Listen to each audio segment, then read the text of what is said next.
A warm welcome to Podcast for Business. Podcast for Business is all about helping businesses share their knowledge, passion, expertise, news of events, workshops and seminars. Podcast for Business is brought to you in partnership with Network B2B, structured networking in a relaxed environment. For more information about a group near you, visit networkb2b.co.uk. Thank you to this week's sponsor, Premier Homes in Spain. If you're looking for your own home in Spain, check out premierhomesinspain.com. All interviews featured in Podcast for Business, first featured in the Business Hour podcast. The Business Hour podcast brings you feel-good music as well to help you through your week. For more information, visit podcastforbusiness.co.uk. Sit back and enjoy Podcast for Business.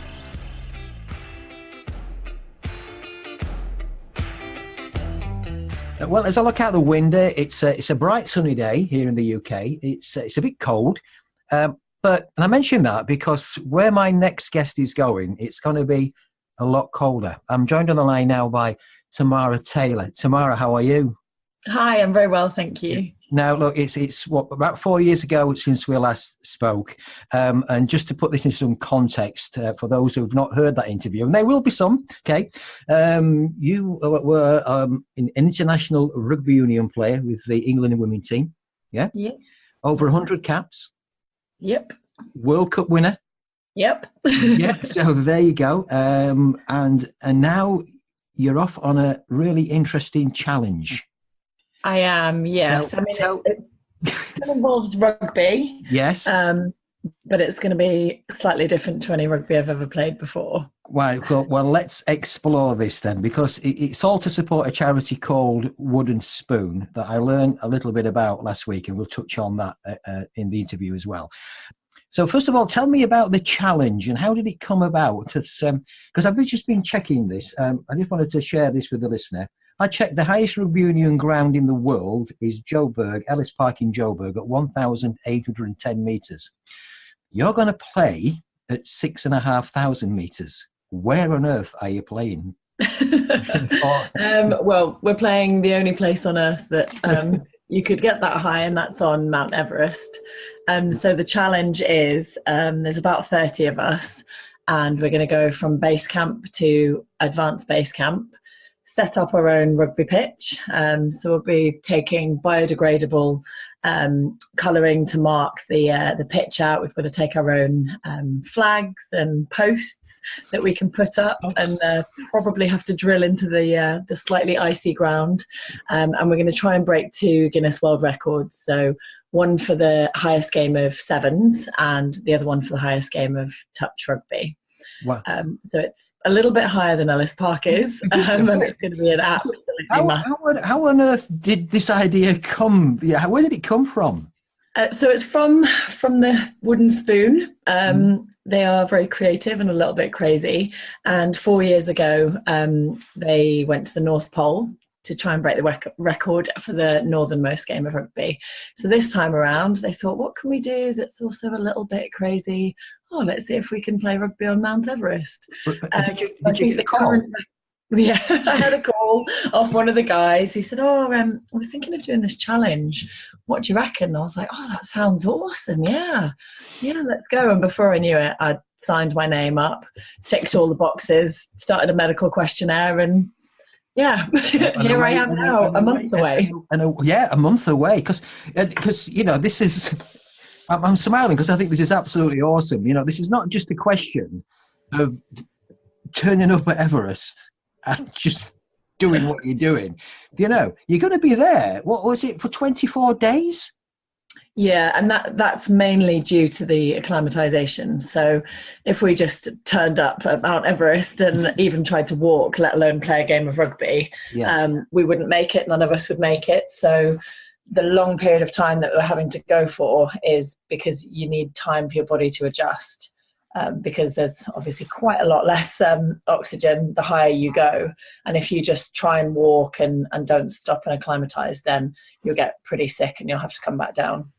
Okay, and I've got to ask this question. So how much prep have you done already? Have you been climbing the hills around home?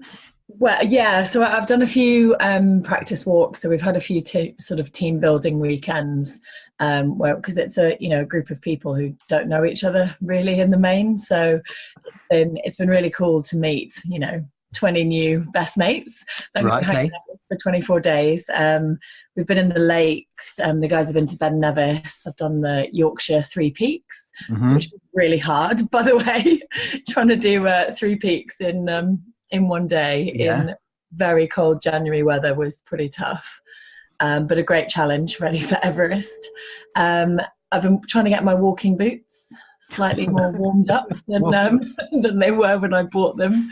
And the other thing, for me personally, the kind of altitude bits that I'm most nervous about, because I don't want to let anyone down and not make it or get sick and slow the group down. So I've been doing some training with a altitude mask on. So it's basically like reduces the amount of oxygen that right. you're taking in.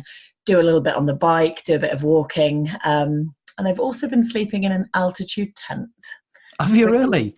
awful. Yeah.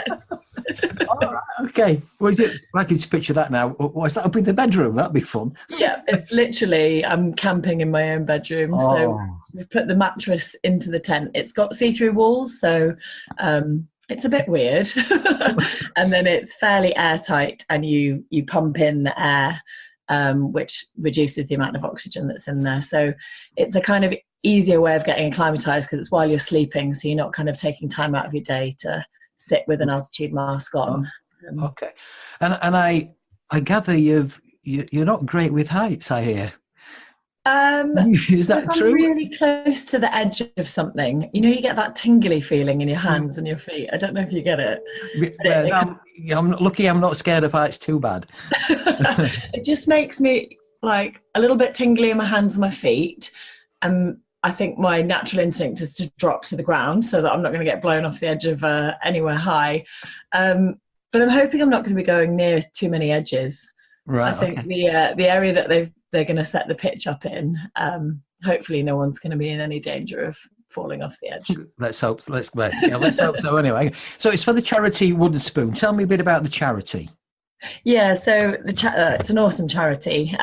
Obviously, I'm completely biased because it's rugby related, and rugby is really close to my heart. So they work on projects regionally. So there's regional committees all across the country.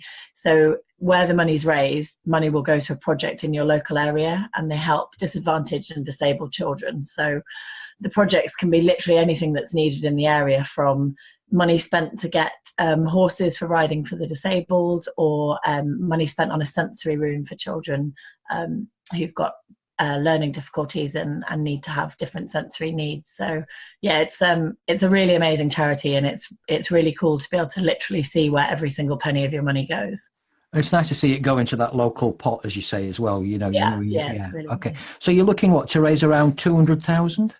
Yes, so between us all, our target's 200,000, which we've split down to 10,000 each person, which is a mountain in itself when you first get that target. So that's also been, along with the altitude, also trying to raise that amount of money has been quite stressful for me. So is that like looking for some corporate sponsors as well, I guess, and things like that? Would Yeah, that be pretty much helpful? like anyone that will give us a little bit of money to go into the pot. So I've done a few rugby coaching sessions. I've gone and done some assemblies in schools. We've had some tournaments, and obviously some people have sponsored us as well, which has been, yeah, really, really grateful to everyone that's put money in. Thank you.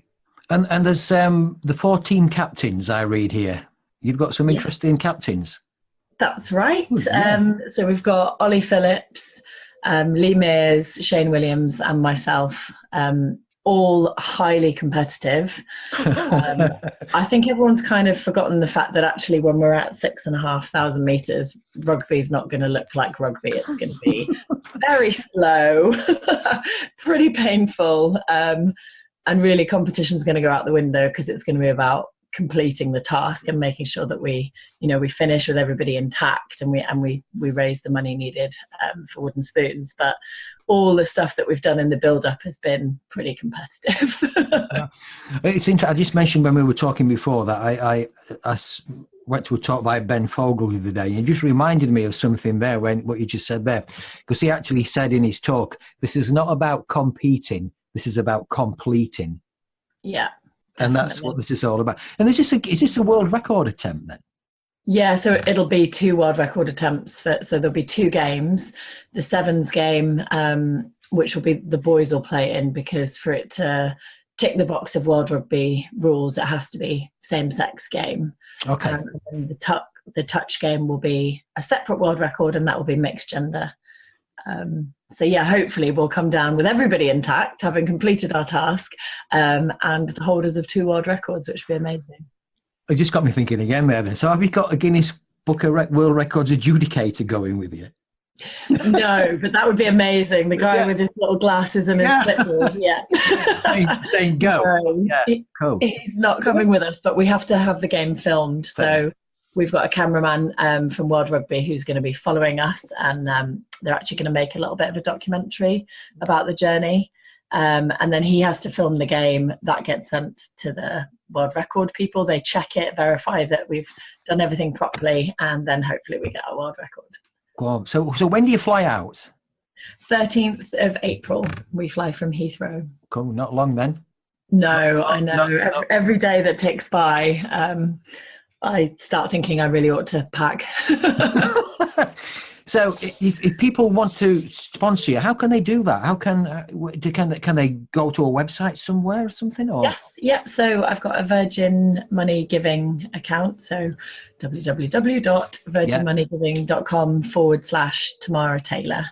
Right, and you can go on there and just donate. You know, it's a usual kind of fundraising page, and you can click on to gift aid as well, which is awesome to get a little bit more money to the charity. Right. Well, we'll get that link out for people and get that amazing. spread across various mediums where this interview will go. And let's see if we can get some more money towards your 10,000 target, because that's thank you. That would be brilliant. That's a challenge in itself, and it'd be good to catch up with you when you come back down. Definitely. Yes. I think that would be a really good chat to let you know how that's gone. And I bet going and doing your rugby coaching on an evening, because you coach Darlington or something, don't you? Yeah, Darlington Malden Park is my team, so I play and coach there. I bet that's the easy bit of the world.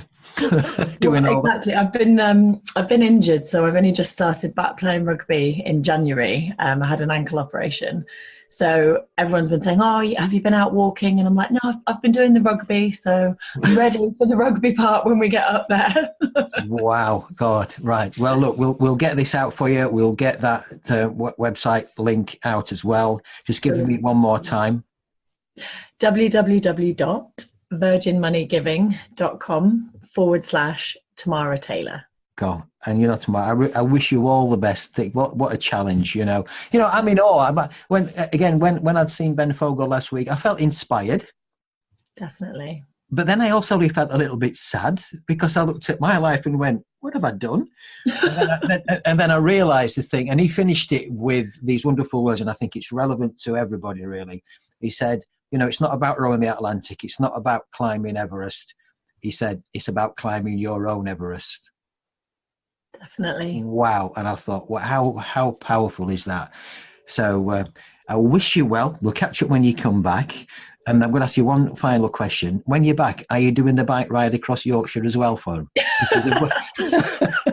Yep, sign me up. Sign me up. And I've been walking for ages, so sitting on a bike will be much better.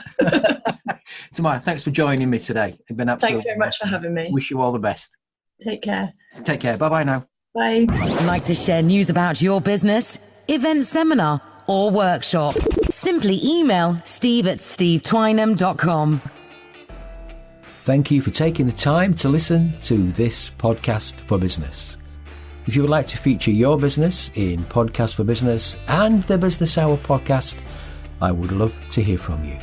Simply email steve@stevetwynham.com. And finally, a big thank you to our sponsor this week, Premier Homes in Spain.